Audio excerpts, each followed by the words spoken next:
Identificar risco e oportunidade no Bitcoin não é tão difícil assim. A parte mais difícil é remover completamente o emocional da questão. E se tu analisa o Bitcoin só olhando o preço, tu tá olhando ele completamente no escuro. E hoje eu vou te mostrar 3 indicadores que eu desenvolvi para entender onde estão as maiores oportunidades. E o melhor é que esses indicadores tu não vai encontrar eles por aí. Eu desenvolvi eles baseado em macro, liquidez global e comportamento de mercado. Então vamos começar com o Weekly Rainbow Bands. E basicamente esse indicador é baseado em uma regressão logarítmica do Bitcoin no gráfico semanal. Por isso o nome Weekly Rainbow Band. Então a ideia central é o Bitcoin cresce de forma exponencial ao longo do tempo, mas esse crescimento segue uma curva de equilíbrio. E a partir dessa regra eu criei bandas acima dessa curva e abaixo dessa curva. Então cada uma dessas linhas representa um desvio padrão tanto para cima quanto para baixo da média histórica. É como se fosse um termômetro do valuation do Bitcoin. Então essa linha branca que tu tá vendo aqui no meio é uma média móvel mais central. E as linhas acima e abaixo dessa média significam zonas de euforia ou de pessimismo. E se o preço está mais próximo da linha vermelha, por exemplo, isso indica extremo otimismo. E se o preço toca a linha azul, isso vai significar extremo pessimismo. E tu pode ver que no último ciclo, o preço do Bitcoin tocou essa linha vermelha aqui em cima, o que de fato marcou o último topo desse ciclo. E depois disso, ele tocou essa linha azul aqui algumas vezes, o que também marcou um fundo local no último ciclo. E o mesmo aconteceu no ciclo anterior, onde essa linha vermelha foi tocada várias vezes e no pico ela foi até superada. E depois o preço também voltou para essa linha azul em 2 oportunidades. Mas a questão é, será que a gente vai atingir essa linha azul aqui novamente nesse ciclo? O que colocaria o preço do Bitcoin em torno de 45 mil dólares? E a resposta é, na minha opinião, não. E a razão disso é muito simples. As últimas vezes que o preço tocou essa linha azul, o preço também havia tocado a linha vermelha, como eu acabei de te mostrar. E dessa vez tu pode ver que o preço não chegou nem perto da linha vermelha. De fato, ele encontrou resistência nessa linha laranja, que é 2 desvios padrões acima da linha branca, o que representa alguma certa euforia, mas não extrema euforia. Então, se não houve extrema euforia, também é possível presumir que a gente não vai ter extremo pessimismo dessa vez. A gente até pode comparar esse comportamento de agora com o que aconteceu lá em 2019, onde o preço tocou essa linha laranja e depois ele encontrou suporte aqui na linha verde, lá em março de 2020. Então ele até tocou a linha azul, só que foi bem naquela ocasião do crash do Covid. Então, se não houvesse o Covid naquela época, é bem provável que ele nem teria encostado nessa linha azul. E ele encostou na linha azul e logo já voltou para a linha verde. Então aqui no gráfico semanal, ele encontrou suporte na linha verde. E eu acredito que o mesmo vai acontecer agora. A não ser que algo inusitado aconteça novamente, similar ao Covid naquela época. Mas eu acho isso pouco provável também. Se tu é novo no Bitcoin e tá esperando o preço cair para 50 mil, 40 mil, ou seja lá o preço que for que os gurus da internet estão falando que o preço vai cair, é bom tu ter em mente que ninguém sabe até onde o preço pode cair. Tudo que a gente pode fazer é analisar probabilidades. Nada na vida é certo, e se tu tá esperando o preço cair para 50 mil, é bem provável que tu vai acabar esperando para sempre. E depois, quando o preço superar a nova máxima histórica, tu vai acabar comprando na euforia, o que não é o ideal. A regra dos investimentos é nunca ande junto com a manada.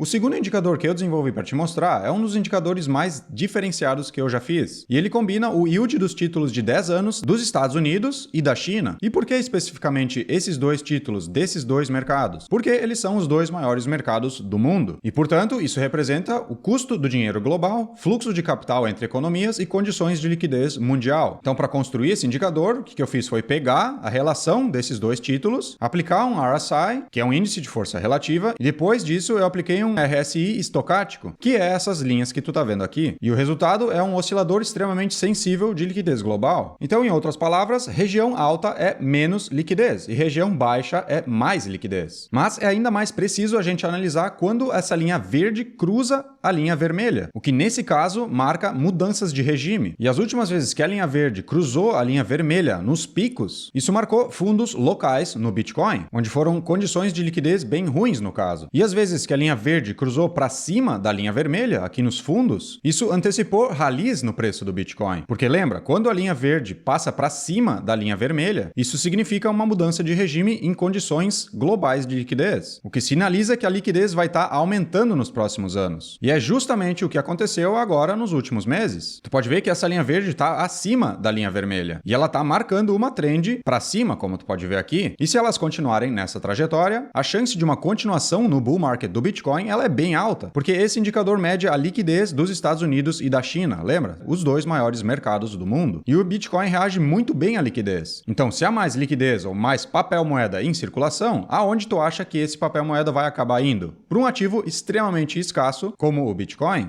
E o último indicador que eu separei para mostrar aqui para ti é a força de volume. E esse indicador combina a direção do preço, a intensidade do movimento e o volume negociado. Ele combina essas três coisas ao mesmo tempo. E a ideia é medir a força real do movimento. E a lógica aqui é, se o preço sobe com um volume forte, isso é pressão compradora real. E se o preço cai com um volume alto, já isso é uma capitulação, ou extremo pessimismo nesse caso. E o indicador transforma exatamente isso em uma linha oscilando em torno de zero. Então, se está acima de zero, é uma força compradora dominante. E se está abaixo de zero, é uma força vendedora dominante. Então, em outras palavras, se ela está muito para baixo de zero, com essa cor mais azul escuro, isso é extremo medo. E se ela está muito acima de zero, quando ela fica mais nessa cor branca, isso é extremo otimismo. E dá só uma olhada às últimas vezes que ela ficou com essa coloração azul mais escura. Mais ou menos nessa região aqui de menos 40, para baixo de zero. Todas essas oportunidades foram excelentes pontos de entrada. Se tu teria comprado aqui nessas ocasiões, tu com certeza não teria se arrependido. E esse indicador nunca registrou tanto pessimismo quanto agora. Essa linha nunca esteve tão abaixo na história. Então, se a história se repetir e tu voltar para esse vídeo no futuro, é bem provável que tu também não vai ter se arrependido. Então, para quem tem medo se o preço vai cair mais, já tá completamente errado porque tá usando o emocional. E a gente nunca deve usar o emocional quando se trata de qualquer tipo de investimento. Tu precisa ser racional, remover completamente as emoções da equação. E se a gente analisa esses três indicadores ao mesmo tempo, o Weekly Rainbow Bands aqui nessa região de um desvio padrão para baixo da média, encontrando suporte nessa região, o Stock RSI dos títulos públicos de 10 anos dos Estados Unidos e da China, mostrando uma reversão recente, o que sinaliza condições de liquidez mais favoráveis nos próximos anos, e a força de volume estando em uma região negativa como nunca esteve antes na história. Se a gente analisa esses três indicadores ao mesmo tempo, para mim a história é muito clara, que a gente está muito próximo de um fundo, se ele ainda não aconteceu. Então para de usar o emocional e comece a usar o teu racional para tomadas de decisões. E se tu gostou desse vídeo, não se esquece de dar o like e se inscrever no canal para não perder as próximas atualizações aqui no canal Patrimônio Bitcoin.